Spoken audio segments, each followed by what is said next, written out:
আল্লাহর ভালোবাসা অন্তরে তৈরি না হইলে তখন সেটা ঈমানটা পরিপূর্ণ হয় না। সত্যিকারভাবে যেন দিলের মধ্যে আল্লাহর ভালোবাসায় অন্তর রিক্ত সিক্ত থাকে, অন্তর যেন পুরাপুরিভাবে আল্লাহ তাআলার মহাব্বতে ডুবে থাকে, এটার উপর খুব জোর দিতেছেন আমাদের যারা আকাবের যারা তারা ছিলেন, তারা এটার উপর খুব জোর দিতেছেন।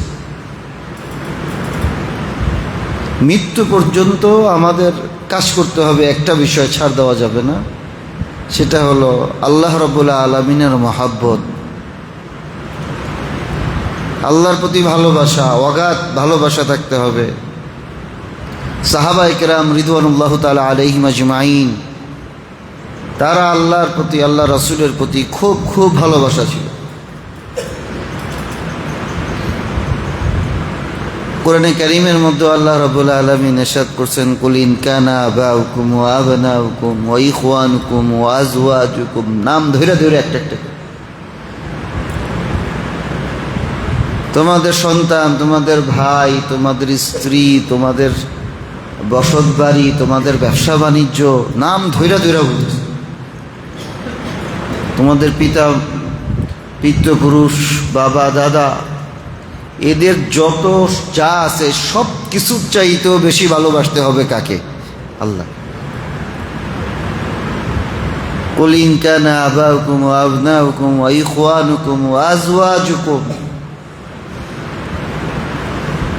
ওয়া তিজারাতুন তাখশাউনা কাসাদাহা ওয়া মাসাকিনু তারদাউনাহা আহাব্বু ইলাল্লাহ ওয়া রাসূলিহি ওয়া জিহাদিন ফি সাবিলিহি, এই সব কিছুর চাইতেও বেশি ভালোবাসা আল্লাহর জন্য, রসুলের জন্য এবং জিহাদের জন্য থাকতে হবে।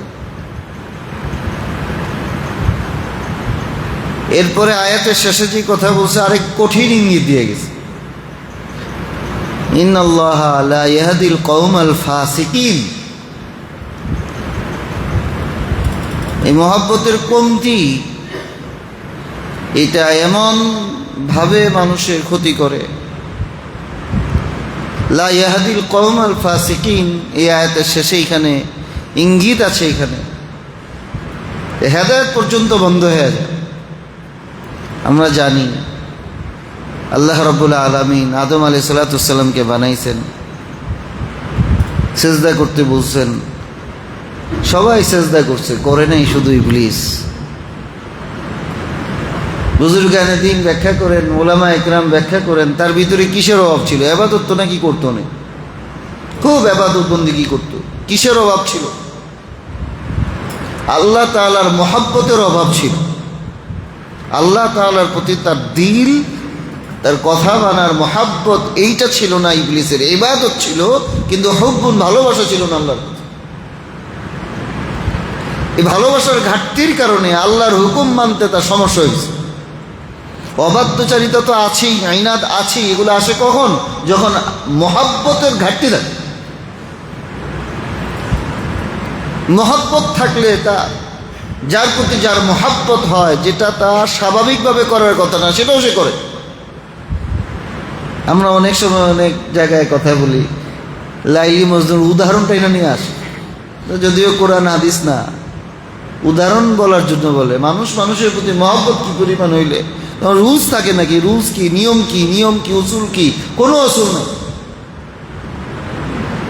সব উসুল শেষ। মজনু সে যায়া লাইলার এলাকার কুকুরের পা ধরে চুমাইতেছে, তারা জিজ্ঞাসা করে, এই পাগল তুই কুকুরের পাও ধরে চুমাস? এই কুকুরের পাও তো হইল লাইলার বাড়ির পাশে পাশে ঘুরে, তাই তার পা ধরে চুমাইতেছে। ওরা এর মহব্বত বেশি হওয়ার কারণে কুকুরের পাও চুমাইতে ওর সমস্যা হইতেছে না। যার অন্তরে আল্লাহর মহব্বত থাকবে, সে সিনা টান করে যেভাবে ইসলামের জন্য জীবন দিতে, শহীদ হইতে তার কোনো পরোয়া থাকবে না।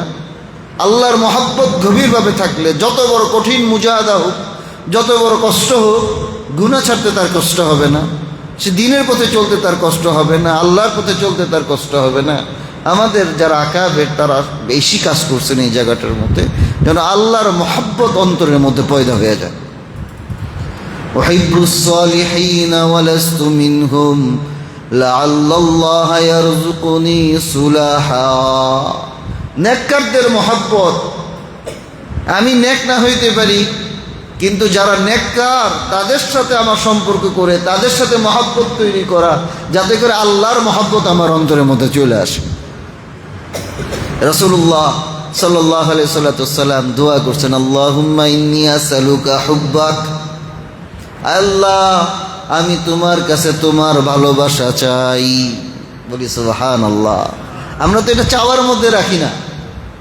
আমরা আল্লাহর কাছে আল্লাহর ভালোবাসা চাই না, দুনিয়া চাই, টাকা পয়সা চাই, রিজিক চাই, এটা সমস্যা, ওইটা সমস্যা। যে আল্লাহ আমাকে বানাইলো, যে আল্লাহ রাব্বুল আলামিন আসমান জমিন সব কিছু বানাইলো, সেই আল্লাহ তাআলার ভালোবাসা যেন আমার অন্তরে মৃত্যু পর্যন্ত থাকে। হাসরের ময়দানে উঠলে ঈমান কি, ঈমানের পর যদি কি নিয়ে আসছো, আল্লাহর ভালোবাসা অন্তরে নিয়ে যদি কেউ হাসরের ময়দানে উঠে, মহব্বতের লাইন যদি আল্লাহর সাথে থাকে, হাসরের ময়দানে আল্লাহ তাআলার ভালোবাসার কারণে দেখা যাবে অনেক নাদানও শুধু ভালোবাসার কারণে পার পেয়ে যাবে। আল্লাহুম্মা ইন্নী আসআলুকা হুব্বাক। হে আল্লাহ, তুমি আমাকে তোমার ভালোবাসা দান করো।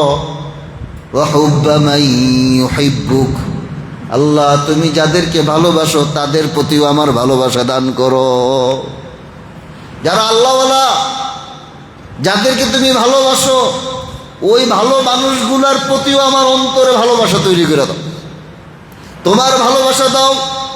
আল্লাহর ভালোবাসা সরাসরি নাও আসতে পারে, তাহলে কি করবা তুমি? দ্বিতীয় আরেক দোয়া, তোমার অন্তরে আল্লাহর ভালোবাসা তুমি চাচ্ছ, সাথে সাথে তোমার দোয়া যদি এখানে কবুল না হয়, পরের লাইনের মধ্যে বলতেছে তুমি যাকে ভালোবাসো তার ভালোবাসা দাও। ওয়া হুব্বা মান ইউহিব্বুক ওয়াল আমালুল্লাযী ইউকাররিবুনি ইলাইক। এবং ওই আমলের ভালোবাসা দাও যে আমলটা করলে পরে আল্লাহ আমি তোমার প্রিয় হয়ে যাই। আল্লাহ আমাদেরকে দোয়াগুলো মুখস্থ করে পড়ার তৌফিক দান করেন, বলি আমিন। দোয়াগুলো সব সময় বেশি বেশি, যারা মাদ্রাসার ছাত্র, তালিবুল ইলম, ইলমে দিনের লাইনে কাজ করি, তাসাউফের লাইনে কাজ করি, দুই তিনটা দোয়ার মধ্যে ইয়া মুকাল্লিবাল কুলুব সাব্বিত কলবি আলা দীনিক, আল্লাহুম্মা মুসাররিফাল কুলুব সররিফ কুলুবানা আলা তাআতিক, এই যে আল্লাহুম্মা ইন্নী আসআলুকা হুব্বাক ওয়া হুব্বা মান ইউহিব্বুক ওয়া হুব্বাল আমাল আল্লাযী ইউকাররিবুনি ইলাইহি, দুই চারটা দোয়া একদম সারা জীবন পড়া উচিত। আল্লাহ আমাদেরকে আমলের তৌফিক দান করুন, বলি আমিন। আল্লাহ তাআলার মহব্বত অন্তরে এমনভাবে বসায় দিতে হবে যে আল্লাহর ভালোবাসার কাছে সারা দুনিয়া সব কিছু যেন আমার কাছে ক্ষীণ মনে হয়। হযরত রাবিয়া বসরি রহমতুল্লাহি আলাইহা, রাবিয়া বসরি উনি বলেন যে আল্লাহ দোয়া করে, আল্লাহ আমি জান্নাতে গেলে পরে যদি ভোগ শান্তি হয়, ওটার মধ্যে খাবার দাবার আনন্দ উল্লাস হয়, আল্লাহ এই জন্য তুমি আমারে যদি জান্নাত দাও তাহলে আমার জান্নাত দিও না। বড় বুজুর্গ তো, ওনাদের কথা আবার আমরা নকল সব জায়গায় না করি। অনেক বড় বাপের কথা। আল্লাহ জান্নাতের মধ্যে কি করবে? মানুষ আনন্দ উল্লাস করবে, তারপরে নফসের চাহিদা মিটাবে, এই জন্য তো আমি জান্নাত চাই না। আল্লাহ তাহলে এই জান্নাত আমারে দিও না। আল্লাহ জাহান্নামের মধ্যে কষ্ট হবে, আল্লাহ যদি জাহান্নামে যাই তুমি না হও, তুমি যদি সন্তুষ্ট হও, আমি জাহান্নামে গেলে তুমি জাহান্নামে দিও। আর জান্নাতে গেলে সন্তুষ্ট হলে তুমি জান্নাত দিও। জান্নাতের সুখ ভোগ বিলাস আনন্দের জন্য না, আল্লাহ যদি তোমাকে পাওয়া যায় বেশি বেশি জান্নাতে, তাহলে আমার জান্নাত দিও। বলি সুবহানাল্লাহ। ওনারা ওই জান্নাতের নাজ নিয়ামতের জন্য জান্নাত চাচ্ছে না আল্লাহর কাছে, ওই একই দোয়া আল্লাহুম্মা ইন্নী আসআলুকাল জান্নাহ, জান্নাত চাচ্ছে, কিন্তু জান্নাত চাওয়ার উদ্দেশ্য কারো উদ্দেশ্য মা তাশতাহিহিল আনফুস, যা চাবে তা পাবে। আর আল্লাহওয়ালা যারা সুফি, যারা আল্লাহর প্রেমিক, ভালোবাসা প্রাপ্ত, তারা কি ফি মাকআদি সিদকিন ইনদা মালিকিন মুক্তাদির, তারা আল্লাহকে পাওয়ার জন্য জান্নাত চাইতেছে। আল্লাহকে পাওয়ার জন্য আমি জান্নাত চাইতেছি, আমি অন্য কিছুর জন্য না। আল্লাহ যদি জাহান্নামে গেলে তোমাকে পাওয়া যায়, তোমার সন্তুষ্টি পাওয়া যায়, তাহলে ওইটাই আমাকে দিয়ে দিবে। কত বড় কথা বলছে। আল্লামা শিবলি রহমতুল্লাহি আলাইহি বলেন, আসুফি লা ইয়ারা ফিদ দারাইন ইল্লা ইল্লাল্লাহ মাআল্লাহ গায়রুল্লাহ। আসুফি লা ইয়ারা ফিদ দারাইন মাআল্লাহ গায়রুল্লাহ। যারা আল্লাহওয়ালা হয় তারা দুনিয়া আখিরাত দোনো জগতের মধ্যে আল্লাহর সাথে গায়রুল্লাহর কোনো কিছুই তারা দেখে না। জান্নাতের মধ্যে জান্নাতকেও জান্নাত হিসাবে দেখতেছে না। যদি আল্লাহর রেজামন্দি না হইতো তারা কেউ জান্নাতে যাওয়ার কথাও বলতো না। শুধু আল্লাহ তাআলার ভালোবাসা, শুধু আল্লাহ তাআলার মহব্বত, আল্লাহ তাআলার প্রেম। সাহাবীদের জীবনী পড়লে তাই পাই, তাবিঈদের জীবনী পড়লে তাই পাই, আকাবেরদের জীবনী পড়লে তাই পাওয়া যায়। তাদের জীবনীগুলো পড়লে পরে দেখা যায় তাদের পুরা জিন্দেগি শুরু থেকে শেষ পর্যন্ত শুধুমাত্র আল্লাহ তাআলার ভালোবাসা দিয়ে ভরপুর আর ভরপুর। তাসাউফের লাইনে যারা, তাকওয়ার লাইনে যারা কাজ করবে তাদের এক নাম্বার কাজ হবে আল্লাহর মহব্বত যেন অন্তরের মধ্যে বেড়ে যায়, আল্লাহর মহব্বত যেন বৃদ্ধি পায়। সেই জন্য সব সময় আল্লাহ তাআলার ভালোবাসার পথে কাজ করা। যারা আল্লাহওয়ালা, যারা বুজুর্গানে দিন, যারা আমলওয়ালা, মুত্তাকি, পরহেজগার, তাদের সোহবত অবলম্বন করা, তাদের সোহবতে থাকা, যেন আমার ভিতরে সেই মহব্বতের রং আমার ভিতরে দইরা যায়। যারা তাসাউফের লাইনে কাজ করবে, তাকওয়ার লাইনে আত্মশুদ্ধির পথে কাজ করবে, 2 নাম্বার আমাদের আকাবের যারা সবচেয়ে বেশি গুরুত্ব দেয়, 1 নাম্বার আল্লাহর মহব্বত, 2 নাম্বার মুহাম্মদুর রাসূলুল্লাহ সাল্লাল্লাহু আলাইহি ওয়াসাল্লামের সুন্নত। সুন্নত ছাড়া কোনো কি নাই, তাসাউফ বলতে কোনো কিছু নাই। যেখানে সুন্নত নাই সেখানে দিন নাই। প্রত্যেকটা কাজের মধ্যে সুন্নত, প্রত্যেকটা কাজের মধ্যে সুন্নত। ইসলাহি খুতুবাতের মধ্যে মুফতি তাকি উসমানী সাহেব দামাত বারাকাতুহুম মুজাদ্দিদ আলফে সানি রহমতুল্লাহের ঘটনা লেখছেন। উনি বলেন, মুজাদ্দিদ আলফে সানি রহমতুল্লাহ কল নকল করছেন। মুজাদ্দিদ আলফে সানি রহমতুল্লাহ আলাই উনি বলেন, আমি এমন কোনো মুজাহাদা নাই যেটা করি নাই। 40 বছর পর্যন্ত যত চিল্লা কাশি আছে, যত রকম মুজাহাদা আছে, 4 সিলসিলায়, 4 তরিকার মধ্যে যত রকম মুজাহাদা, তাসবিহাত, জিকির, আজকার, যত রকম আমল আছে সব করার পর 40 বছর পর অবস্থা, আমার আত্মার আধ্যাত্মিক অবস্থান এমন হয়েছে আল্লাহর রহমতে, আল্লাহর কুদরতে, আল্লাহর দেওয়া দয়ায়, যে মুহাম্মদুর রাসূলুল্লাহ সাল্লাল্লাহু আলাইহি সাল্লাম স্বপ্নে তিনি নিজে আমার মাথায় পাগড়ি পরাই দিয়েছেন। আল্লাহ রাসূল যদি কাউকে স্বপ্নে দেখে, আল্লাহ রাসূলকে, শয়তান আল্লাহর নবীর চেহারা কি করতে পারে না, আকৃতি ধারণ করতে পারে না। যদি কেউ মুহাম্মদুর রাসূলুল্লাহ সাল্লাল্লাহু আলাইহি সাল্লামকে স্বপ্ন দেখে, তো সে সত্যি সত্যি কাকে দেখে? আল্লাহ রাসূলকে দেখে। মুজাদ্দিদ আলফি সানি রহমতুল্লাহি আলাইহি উনি বলেন, সব মুজাহাদা করার পর আমার আধ্যাত্মিক অবস্থান এত করে উঠছে যে এখন মুহাম্মদুর রাসূলুল্লাহ সাল্লাল্লাহু আলাইহি সাল্লাম স্বয়ং তিনি তার হাত দ্বারা আমার মাথায় পাগড়ি পরাই দিয়েছে। এত আমল করার পর, এত কিছু করার পর, তখন আমি প্রশ্ন করলাম, আমার মতো এরকম সবাই তো আমল করতে পারবে না, কিভাবে একজন সাধারণ মানুষ সে এই পর্যায়ে আসতে পারবে? আল্লাহর নবী তিনি বলছেন স্বপ্নে, মুজাদ্দিদ আলফে সানি নকল করতেছেন, মুজাদ্দিদ আলফে সানি বলতেছেন, কেউ যদি চাও যে তুমি এক মুহূর্তে তুমি এই অবস্থায় আসবা যেই অবস্থায় আমার 40 বছর লাগছে আসতে, 40 বছর আমার কত চিল্লা কাশি করতে হয়েছে, কত দিন রোজা রাখতে হয়েছে, কত মুজাহাদা করতে হয়েছে, এই সব কিছু তুমি এক মুহূর্তে তুমি নিয়ে আসতে পারবা। সেটা কিভাবে? সেটা হলো মুহাম্মদুর রাসূলুল্লাহ সাল্লাল্লাহু আলাইহি ওয়াসাল্লামের সুন্নতের উপর আমলের মাধ্যমে। আসেন এখন থেকে, আজকে থেকে আমরা নিয়ত করি, আমরা আজকে থেকে, এখন থেকে আল্লাহ রাসূলের সুন্নত মোতাবেক যা আছে সব সুন্নত মোতাবেক করব। ইনশাআল্লাহ রাজি আছে কিনা? আল্লাহ আমাদের সবার হাতকে কবুল করেন, বলি আমিন।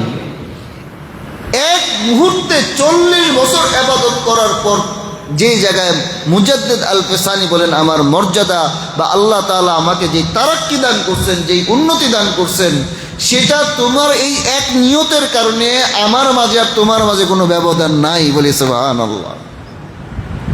ওই জায়গার মধ্যে চলে আসছে। যদি এই যে আজকে ওয়াদা করলাম সুন্নত মোতাবেক চলবো, সব বিষয় যদি সুন্নত মোতাবেক চলা হয়, তাহলে মুজাদ্দিদ আল ফেসানি 40 বছর ইবাদত করার পর, মুরাকাবা করার পর, মুজাহাদা করার পর ওনার যে অবস্থানটা হয়েছে, অবস্থানের সারাংশ হইল এইটা যে নিজের প্রবৃত্তিকে পুরোপুরি আল্লাহ রসুলের তাবে করে দেওয়া, রসুলের সুন্নত মোতাবেক জীবনযাপন করা। এটা 40 বছর করে তারপরে আসছে। আর আমরা যারা আছি আজকে নিয়ত করছি, এটা যদি বাস্তবায়ন করতে পারি তাহলে আল্লাহ তাআলা ওই ফজিলতি আমাকে দিবেন যেই ফজিলত মুজাদ্দিদ আল ফেসানি পাইছিলেন আল্লাহ রসুলের সুন্নতের উপর। কুল ইন কুনতুম তুহিব্বুনাল্লাহ ফাত্তাবিউনি ইউহিব্বুকুমুল্লাহ ওয়া ইয়াগফির লাকুম যুনুবাকুম ওয়াল্লাহু গফুরুর রহিম। হে নবী, আপনি জানায় দেন, ইন কুনতুম তুহিব্বুনাল্লাহ, যদি তোমরা আল্লাহকে ভালোবাসো। আমরা আল্লাহকে ভালোবাসি না, বাসি না? ইন কুনতুম তুহিব্বুনাল্লাহ, যদি তোমরা আল্লাহকে ভালোবাসো, ফাত্তাবিউনি, তাহলে আমি নবীর অনুসরণ করো, ইউহিব্বুকুমুল্লাহ, 1 নাম্বার পুরস্কার হবে আল্লাহ তাআলা স্বয়ং তোমাকে ভালোবাসবেন। তুমি আল্লাহকে ভালোবাসো, এটা প্রমাণ কি? প্রমাণ হলো তুমি রসুলের সুন্নাহ মোতাবেক জীবনযাপন করো, নবীর তরিকা অনুযায়ী জীবনযাপন করো। নবীজি কিভাবে চলছেন, তার জীবনের প্ল্যান কি ছিল, তার জীবনের চাহিদা কি ছিল, উনি কিভাবে উম্মতের সাথে মুআমালা করছেন, উনি কিভাবে পরিবারের সাথে মুআমালা করছেন, উনি সন্তানদের সাথে কিভাবে করছেন, পিতা মাতার সাথে উনি কি আচরণ করছেন, উনি এলাকার মানুষের সাথে কি আচরণ করেছেন, কোথায় কিভাবে করেছেন, সব কিছু রসুলের সিরাতের মধ্যে আছে, কোরআন এবং সুন্নাহর মধ্যে আছে। সেগুলা দেখে দেখে তুমি তোমার জিন্দিগি বানাও, রসুলের জিন্দিগি চোখের সামনে দিয়ে বানাও। আল্লাহ তাআলা প্রথম ওয়াদা, ওই ব্যক্তিটাকে আল্লাহ তাআলা নিজে ভালোবাসতে থাকবেন। দ্বিতীয় হলো ওয়াগফির লাকুম যুনুবাকুম, গুনাহ নিয়ে আসরের ময়দানে আল্লাহ তাআলা সেই গুনাহ মাফ করে দিবেন। এই জন্য আমাদের যারা আকাবের বুজুর্গানে দিন, তারা আল্লাহর প্রতি মহব্বত, খুব মহব্বত যেন মানুষের অন্তরে তৈরি হয়, এটার প্রতি খুব কাজ করতেন। দ্বিতীয় পর্যায়ে যেটা কাজ করতেন সেটা হলো যে প্রত্যেকটা আমলের মধ্যে প্রিয় নবী মুহাম্মদুর রাসূলুল্লাহ সাল্লাল্লাহু আলাইহি ওয়াসাল্লামের সুন্নাহ মোতাবেক জীবনযাপন করা, তাহলে সে আল্লাহর ওলি, তাহলে সে আল্লাহর ওলি। 3 নাম্বার, আমাদের আকাবের যারা প্রত্যেকটা আমলের ক্ষেত্রে তাজকিয়ার উপর গুরুত্ব দিতেন। মানুষ যে যে আমল করবে প্রত্যেকটা আমলকে তাজকিয়া, আত্মশুদ্ধির চিন্তায় করতে হবে। যেমন নামাজ পড়লাম, নামাজ পড়ছি, নামাজের মধ্যে তাজকিয়া আছে না নাই? এটার মধ্যে তাজকিয়া আছে। নবী করিম সাল্লাল্লাহু আলাইহি ওয়াসাল্লাম ইরশাদ করেছেন, যে ব্যক্তি নামাজ পড়ল, মাল্লাম তানহা আন সলাতিহি, যে নামাজ তাকে গুনাহ থেকে বাঁচায় না। নামাজ পড়ছে কিন্তু নামাজ তাকে গুনাহ থেকে বাঁচায় না, অন্যায় কাজ থেকে বাঁচায় না, ফাসিকি কাজ থেকে বাঁচায় না, মুনকার কাজ থেকে বাঁচায় না, তার নামাজ বলতে কোনো কিছু নাই। নামাজ পড়লেও নামাজ হয়নি, নামাজ পড়ে আরেকদিন অপকর্ম করে, তার নামাজ বলতে কিছু নাই। তার মানে নামাজের মধ্যেও আত্মশুদ্ধি করা হচ্ছে। কুরআনে কারীমের মধ্যে আল্লাহ রাব্বুল আলামিন বলেন, ইন্নাস সালাতা তানহা আনিল ফাহশাই ওয়াল মুনকার। নামাজ পড়তেছে কিন্তু ফায়দাটা কি নিয়ে আসতেছে? তানহা আনিল ফাহশা ওয়াল মুনকার, ফাহেশা কাজ থেকে, মুনকার কাজ থেকে তাকে নামাজ বাধা দিবে। মাল্লাম তানহা আনহু সালাতুহু, যার নামাজ তাকে বাধা দেয় না মুনকার থেকে, ফাহেশা থেকে, তার নামাজ বলতে কোনো কিছু। এইখানে কোরআনে হাদিসের মধ্যে দেখা যেতেছে নামাজের মাকসাদ হলো কি? তাকে গুনাহ থেকে বাঁচায় রাখা, আত্মশুদ্ধি করা। বলি সুবহানাল্লাহ। একইভাবে যারা রোজা রাখতেছে, রোজা রাখলে পরে হাদিসের মধ্যে আসছে, যে ব্যক্তি রোজা রাখলো কিন্তু গুনার কাছ থেকে বাঁচলো না, গুনার কাজ, ফাহেশা কাজ, অন্যায় কাজ থেকে বাঁচে না, তখন তার সারা দিন না খায়া থাকাটা, শুধু না খায়া থাকা হয়, এটার দ্বারা রোজার কোনো কিছু হয় না। রোজার বেলাও একই কথা, হজের বেলাও একই কথা বলছে। গুনার থেকে বাঁচলো না, তাহলে হজ করেও লাভ হইল না। প্রত্যেকটা আমলের মধ্যে তাজকিয়ার গুরুত্ব আমাদের আকাবেররা দিতেছে। প্রত্যেকটা আমলের মধ্যে আত্মশুদ্ধির প্রতি বিশেষভাবে গুরুত্ব দিবে। যদি আত্মশুদ্ধি না হয় তাহলে নামাজ রোজা কোনো কিছুই যেন কাজ হইতেছে না। ইয়া আইয়ুহাল্লাযীনা আমানু কুতিবা আলাইকুমুস সিয়াম কামা কুতিবা আলাল্লাযীনা মিন ক্বাবলিকুম লাআল্লাকুম তাত্তাকুন। নামাজ রোজা রাখাইতেছে কেন? রোজা রাখাইতেছে, রোজা রাখাইতেছে উদ্দেশ্য হইল তাকওয়া অবলম্বন করা, উদ্দেশ্য হলো গুনাহমুক্ত রাখা। ওইখানেও তাজকিয়া। তো সব জায়গার মধ্যে তাজকিয়ার খুব গুরুত্ব আমাদের আকাবেররা দিতেছেন। 3 নাম্বার 4 নাম্বার 5টা কাজের মধ্যে 3টা গেল। 1 নাম্বারটা কি? আল্লাহ পাকের মহাব্বতের উপর খুব জোর দেওয়া। 2 নাম্বারটা কি? ইত্তেবায়ে সুন্নাহ, রাসূলুল্লাহ সাল্লাল্লাহু আলাইহি ওয়াসাল্লামের সুন্নতের উপর। 3 নাম্বার হলো সব বিষয়ের মধ্যে তাজকিয়া, আত্মশুদ্ধির প্রতি গুরুত্ব দেওয়া। 4 নাম্বার হলো বরদাস্ত। বরদাস্ত, তোমার ভিতরে ধৈর্য সহ্য যেন থাকে। বলি সুবহানাল্লাহ। আমরা এখন জেনজি না, জেনজি একটা বেরাইছে যে এখন জেনজি মানে কি? ভালো খারাপ সবই তো আছে। খারাপ সাইড কি? ওস্তাদ মানে না, মুরব্বী মানে না, সে যা বুঝছে সে সারা দুনিয়া সবচেয়ে বড় মহাপণ্ডিত। ধৈর্য সহ্যের জায়গার মধ্যে কম। বরদাস্ত বাড়ানো, ধৈর্য বাড়ানো, এই যে সহ্য ধৈর্য, এটা যখন আমাদের ভিতরে না আসবে আমাদের সব কার্যক্রম যেন নষ্ট হয়ে যাবে, ধূলিসাৎ হয়ে যাবে। এই জন্য আমাদের ভিতরে ধৈর্য সহ্য বাড়াতে হবে। আর চলে আসছে হজরত, ইনশাআল্লাহ আগামীতে ইনশাআল্লাহ এই বিষয়ে আলোচনা হবে। যাক, যতটুকুন আমরা শুনেছি আল্লাহ রাব্বুল আলামিন আমাকে সহ সবাইকে আমলের তৌফিক দান করেন।